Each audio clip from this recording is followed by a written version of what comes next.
గలతీయులకు రాసిన పత్రిక 5వ అధ్యాయము. ఈ స్వాతంత్రం అనుగ్రహించి క్రీస్తు మనలను స్వతంత్రులుగా చేసి ఉన్నాడు. కాబట్టి మీరు స్థిరంగా నిలిచి మరల దాస్యమను కాడి క్రింద చిక్కుకొనకుడి. చూడుడి, మీరు సున్నతి పొందిన ఎడల క్రీస్తు వలన మీకు ప్రయోజనమేమీ కలుగదని పౌలను నేను మీతో చెప్పుచున్నాను. ధర్మశాస్త్రము యావత్తు ఆచరింపబద్ధుడై ఉన్నాడని సున్నతి పొందిన ప్రతి మనుష్యునికి నేను మరలా దృఢముగా చెప్పుచున్నాను.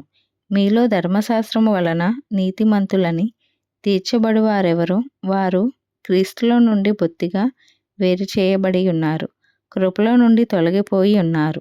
ఏలయనగా మనము విశ్వాసము గలవారమై నీతి కలుగునను నిరీక్షణ సఫలమగునని ఆత్మ ద్వారా ఎదురుచూచుచున్నాము. యేసుక్రీస్తు నందుండి వారికి సున్నతి పొందుట ఎందేమీయూ లేదు, సున్నతి పొందకపోవట ఎందేమీయూ లేదు, గాని ప్రేమ వలన కార్యసాధకమగు విశ్వాసమే ప్రయోజనకరమగును. మీరు బాగుగా పరిగెత్తుచుంటిరి. సత్యమునకు విధేయులు కాకుండా మిమ్మును ఎవడు అడ్డగించెను? ఈ ప్రేరేపణ మిమ్మును పిలుచుచున్న వాని వలన కలుగలేదు. పులిసిన పిండి కొంచెమైనను ముద్ద అంతయు పిల్లుయ చేయును. మీరెంత మాత్రమును వేరుగా ఆలోచింపరని ప్రభువునందు మిమ్మును గూర్చి నేను రూఢిగా నమ్ముకొనిచున్నాను. మిమ్మును కలవరపెట్టుచున్నవాడు ఎవడైనను వాడు తగిన శిక్షను భరించును. సహోదరులారా, సున్నతి పొందవలెనని నేనింకనూ ప్రకటించుచున్న ఎడల ఇప్పటికినీ హింసింపబడనేలా? ఆ పక్షమున శిలువ విషయమైన అభ్యంతరము తీసివేయబడును గదా.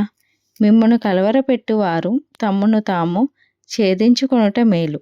సహోదరులారా, మీరు స్వతంత్రులుగా ఉండుటకు పిలువబడితిరి.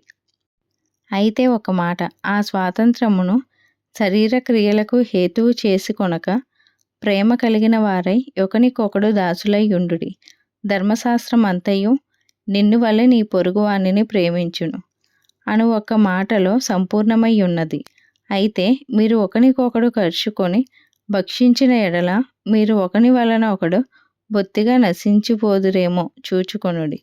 నేను చెప్పునదేమనగా ఆత్మానుసారంగా నడుచుకొనుడి, అప్పుడు మీరు శరీరేచ్ఛ నెరవేర్చరు. శరీరము ఆత్మకును ఆత్మ శరీరమునకును విరోధముగా ఆపేక్షించును. ఇవి ఒకదానికొకటి వ్యతిరేకముగా ఉన్నవి గనుక మీరేవి చేయ నిశ్చయింతురో వాటిని చేయకుందురు. మీరు ఆత్మచేత నడిపింపబడిన ఎడల ధర్మశాస్త్రమునకు లోనై ఉన్నవారు కారు. శరీర కార్యములు స్పష్టమై ఉన్నవి. అవేమనగా జారత్వము, అపవిత్రత, కాముకత్వము, విగ్రహారాధన, అభిచారము, ద్వేషములు, కలహము, మత్సరములు, క్రోధములు, కక్షలు, భేదములు, విమతములు, అసూయలు, మత్తతలు, అల్లరితో కూడిన ఆటపాటలు మొదలైనవి. వీటిని గూర్చి నేను మునుపు చెప్పిన ప్రకారము ఇట్టి వాటిని చేయువారు దేవుని రాజ్యమును స్వతంత్రించుకొనరని మీతో స్పష్టంగా చెప్పుచున్నాను.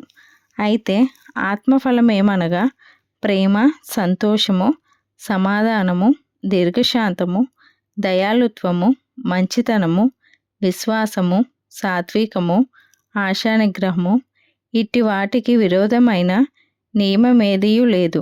క్రీస్తు యేసు సంబంధులు శరీరమును దాని ఇచ్ఛలతోనూ దురాశలతోనూ సిలువ వేసి ఉన్నారు. మనము ఆత్మను అనుసరించి జీవించు వారమైతిమా? ఆత్మను అనుసరించి క్రమంగా నడుచుకొందము.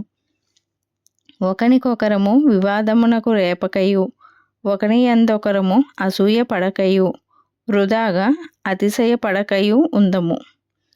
ఈ వాక్యం దేవుడు దీవించునుగాక. ఆమేన్. ఈరోజు వాక్యం విన్నారు కదా, మరికొంతమందికి వినిపించండి. Please like, share, subscribe.